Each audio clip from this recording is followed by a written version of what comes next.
going on? Jermaine Johnson. Tune in to Turn on the Jets podcast. Hey, this is Vinny Pasquantino of the Kansas City Royals. Make sure you tune into the Turn on the Jets podcast.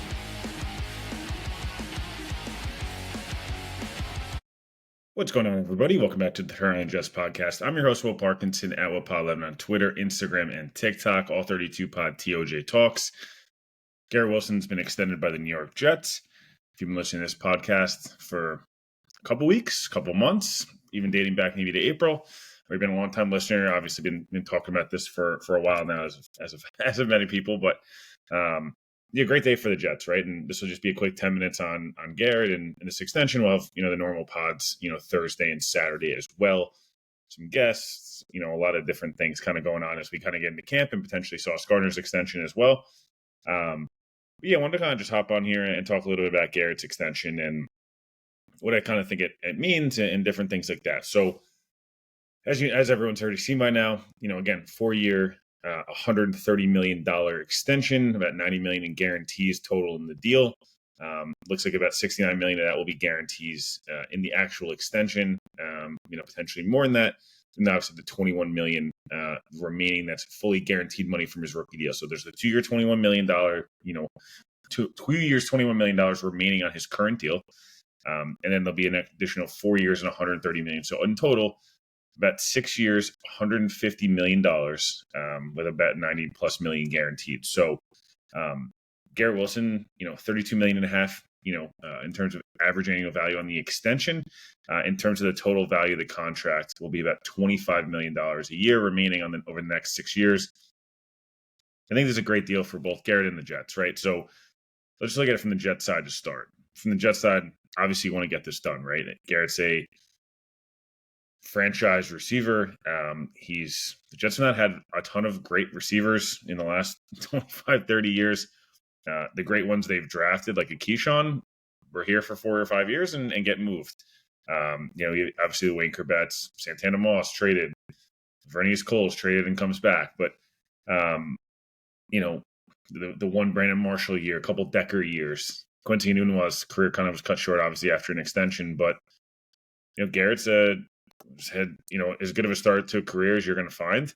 And, from a Jets perspective, and, eight offensive coordinator, or 8 coaches, 3 offensive coordinators, just some horrible quarterback play, obviously, whether it's, kind of washed up Aaron Rodgers, which we all thought was going to be awesome, but obviously did not necessarily turn out to be the case. Zach Wilson, the Mike Whites of the world, Tim Boyle, Chris Streveler, he's been through the gambit. Nate Hackett, Todd Downing, it hasn't exactly been a murderer's row of offensive coordinators and quarterbacks, and he's still been able to put 1,000-yard seasons in the first 3 years.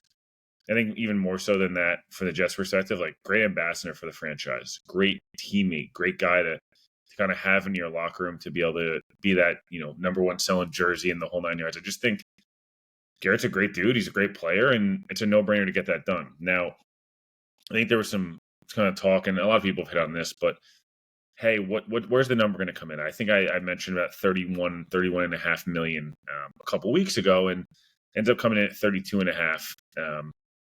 From the Jets' perspective, I think it's a team-friendly deal in a lot of ways. Garrett came out at the end of OTAs and minicamp and said he wanted to be a Jet for life, and I think, to some extent, not that he kind of crushed his leverage in any way, shape, or form, but it was almost surprising a bit that, Garrett, in the midst of an extension, would say something like that. I think, it showed a lot of who he is and, kind of his intention. I think there's a lot of credit that goes to Darren Muji, Aaron Glenn, and this staff kind of laying out a plan for him, making him feel like, hey, you should have confidence in us and kind of what we're doing here and making sure that that's something that will kind of continue. The Jets have not won a lot of games. Garrett Wilson's had, again, the quarterback issues, offensive coordinator problems, head coach issues, a lot of stuff there, right, that I think is more than acceptable for Garrett to potentially be pissed, right? I think, there's every reason that he could have said, I'll see this year out, and demand a trade before my 5th-year option kicks in, which obviously the Jets already picked up. But point being, he could have made things messy. I just, I think if you're the Jets too, this is a guy who was not happy playing with Aaron Rodgers after a while. I think it was a lot of fun early on, especially in 2023 in that summer. But after that, Aaron gets hurt and it kind of all went to shit. So From the Jets' perspective, it was something that they've put a priority on. I've mentioned this backstage in April. I felt extremely confident based on everything I'd heard that Garrett and Sauce would both get extended this summer. I think Sauce will be quite soon, but from a Garrett perspective, there was never really a doubt for me, just because I think of both what he said and just kind of what you hear, what I had heard, and kind of the two mutual interest in terms of a priority of getting this done and making sure they take care of Garrett. Because again, like, some people say, oh, is he the fifth best receiver in football? That's not really how it works, first of all. And second of all, what if this year Garrett puts up 1,410 touchdowns? Is he going to cost $32 million or is he going to cost $39 million a year? Right? Like, there's a big difference there. So again, it was advantageous for the Jets to get this done.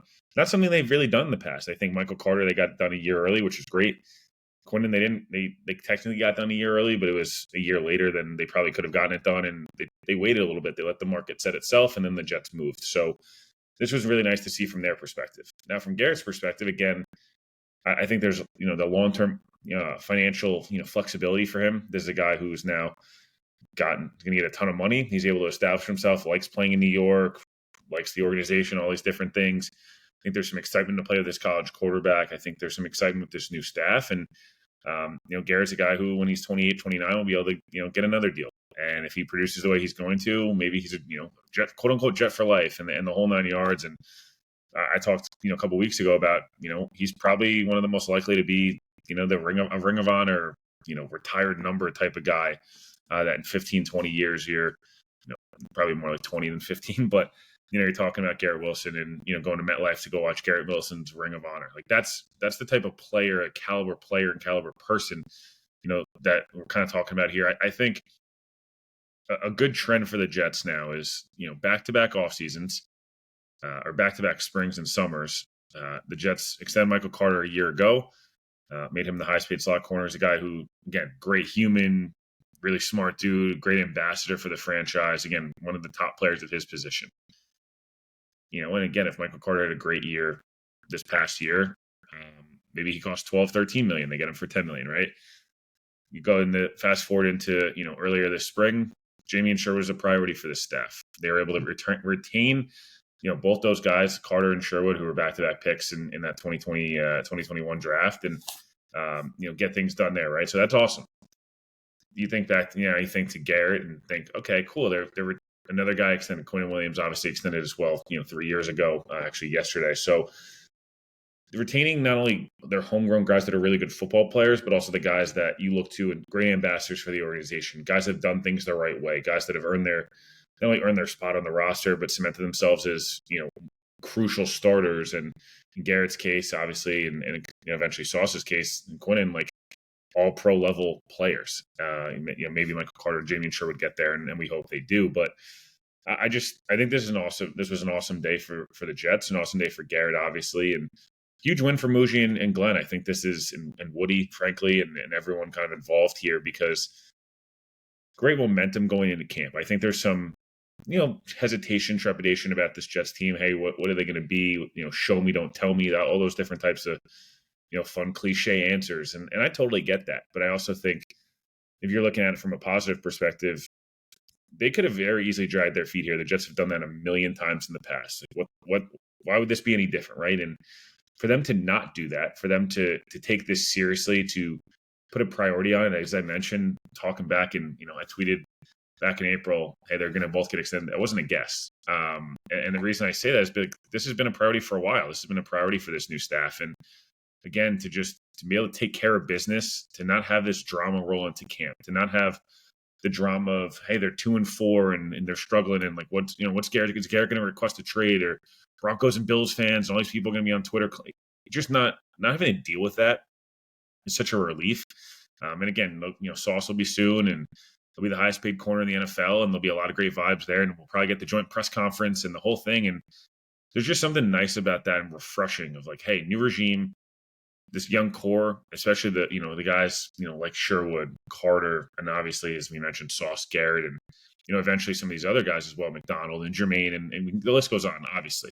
The point being, like, getting these guys locked up and keeping them in-house is how you become a stable, like, normal organization, right? And the Bills did this offseason. I thought it was really nice from them. Even if not all those guys are stars, I don't think they're on the levels of Garrett and Sauce, but some of the players that Bills extended, like Shakir, again, under market value because you're able to keep the guy in house. You know what he is. No one knows you better than your own play, your own building. So all in all, again, a quick one here. Just want to kind of hop on, give my thoughts on the Garrett extension.